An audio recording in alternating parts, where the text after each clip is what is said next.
पीछे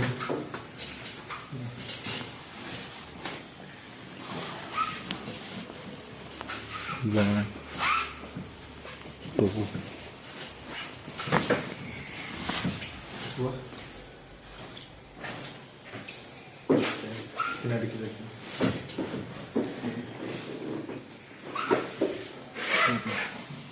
iya tuh